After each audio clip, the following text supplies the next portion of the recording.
Wasabi guys, welcome back to another 10 underrated commander cards video, series that I do once a month now, where I go over 10 underrated commander cards that maybe not a lot of people know about, or maybe some do and they just don't really play it that often. I think all of these are pretty solid for commander, and you should totally look into them. First one I want to talk about here is Avarice Amulet from the core set M15. 4 mana equipment, equipped creature gets +2 power, and has vigilance, and at the beginning of your upkeep you draw a card. When the equipped creature dies, target opponent gains control of Avarice Amulet. So this can be rather political. You can give this to an opponent you like. But this is very underrated. I mean, you're not just giving a creature good stats, but you get extra card draw. So if you're playing something like Boros, this might be a necessity. This might be something you're looking for. And then we have Pursuit of Knowledge, a 4 mana white enchantment. Skip drawing a card, put a study counter on Pursuit of Knowledge. Remove 3 study counters from Pursuit of Knowledge, sacrifice Pursuit of Knowledge, and draw 7 cards. So white has always had this reputation of not drawing cards well, at least not current year. Got a lot of cards like Mangara, the Diplomat, where you can draw cards, but Pursuit of Knowledge basically offers you a trade where you can skip drawing a card for a few turns, and then you sacrifice it and draw 7. So you draw cards in bunches here. I think this is actually a lot easier to trigger than people would think, and a lot of that's just because there are a ton of wheel cards in the format. So you can skip drawing a card then, skip drawing a few cards all at once then, and then just sacrifice this and draw 7. It's such an unusual card because white doesn't have this kind of card draw where you just draw 7 cards at once. So it's definitely one to look out for. It's all the way back in Stronghold. We have Abolish from Prophecy, 3 mana white instant. You may discard a Plains card from your hand instead of paying its mana cost. Destroy target artifact or enchantment. Now the force cards are great because they allow you to cast a spell for free, and all you really have to do is exile a card of the same color from your hand.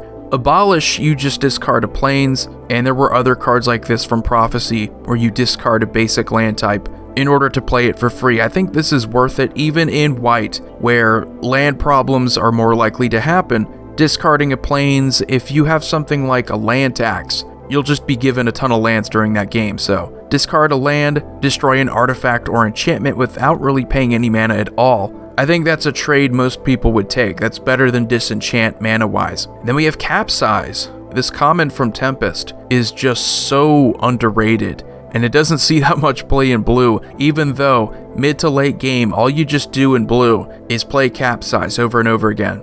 You just bounce something back, and of course once you do get infinite mana, Capsize is also a win con, so you can constantly buy it back and return all of your opponent's permanents back to their hand. Why this card isn't more expensive, it hasn't really been reprinted that often, I have no clue. To me this is up there as far as removal goes with Cyclonic Rift. And then the next card we have here is from M15, Polymorphous Jest. Now again, blue doesn't have a lot of removal. When it comes to removing things, it's kind of like Capsize, just bounce it back to their hand. So instead of removal, you have something like this. Polymorphous Jest won't kill their creatures, it'll just turn them into blue frogs with base power and toughness 1/1, and they lose their abilities, making it very easy then to kill them through combat, or to kill them with some sort of sweeper, some little -1/-1 sweeper, but that's usually going to come in other colors. I think Polymorphous Jest, if you're just playing a casual blue deck, it's definitely a commonly overlooked spell. Personally, I find that the best time to play this is when an opponent is attacking you with all of their creatures, big creatures, and you maybe have tiny wizards. Turn them into 1/1s and block with all your wizards. The next card here is from Conspiracy 2, Deadly Designs. This is a very political card. You pay 2 mana to put a plot counter on Deadly Designs. Any player may activate this ability.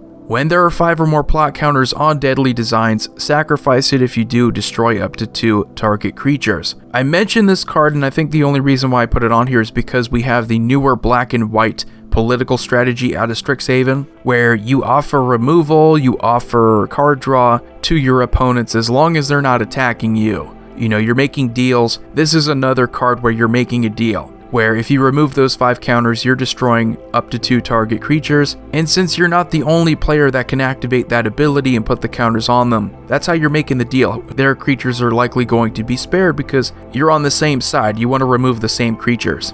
The next card here is from Torment, Last Laugh, 4 mana black enchantment. Whenever a permanent other than Last Laugh is put into a graveyard from play, Last Laugh deals 1 damage to each creature and each player. When no creatures are in play, you sacrifice it. This is like Massacre Girl, the enchantment, but even better in my opinion because you're dealing damage to players as well. If there's a lot of creatures on the board, if you're dealing damage to each creature, that's gonna just escalate. Even more damage is gonna be dealt, and likely no creatures will be left. Even if you do have to get rid of Last Laugh, when it's all said and done, I think it's worth it, because it's in that same mana range as a Damnation. And that's kind of what you want to pay. You want to pay 4 mana, no more, for a board wipe.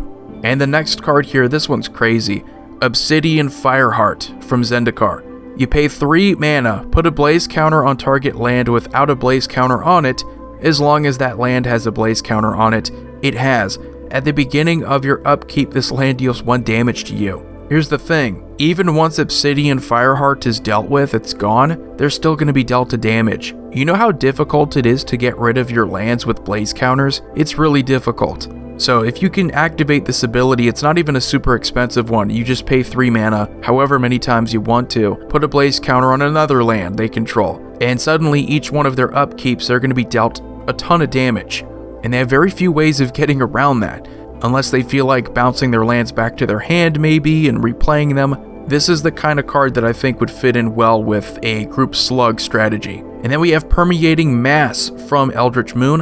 1 mana, green spirit creature, a 1/3. Whenever it deals combat damage to a creature, that creature becomes a copy of Permeating Mass. So if you like Pillow Fort, if you like any sort of strategy where you're trying to discourage your opponents from attacking you, Permeating Mass might be the card for you, because the creature that it blocks and deals combat damage to, it's going to become a 1 mana 1/3 Permeating Mass. And what's even funnier is that if you have other ways of copying Permeating Mass, you could just keep blocking creatures, turning them into Permeating Masses. So while it might not be the most powerful card, it's a very defensive one, and it can get out of hand pretty quickly. It can be quite exciting too.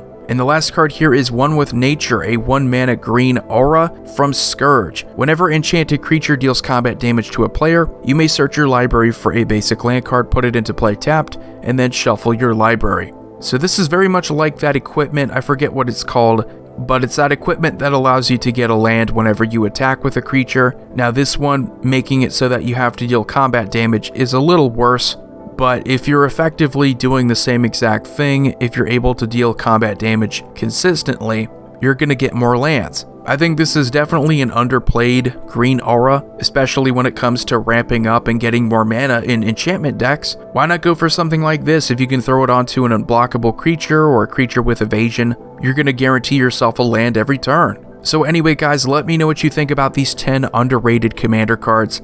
I read some of the criticisms of my last one where people saw that I had some more expensive cards for underrated commander cards, and they didn't really understand why, and maybe I should just make this series about cards that are just cheap and not a lot of people know about, not a lot of people value. So I will try to do that more often in the future. But as always, subscribe, like, comment, share, hit that notification bell so you don't miss any future videos. Check out my Teespring store and my cool wasabi design.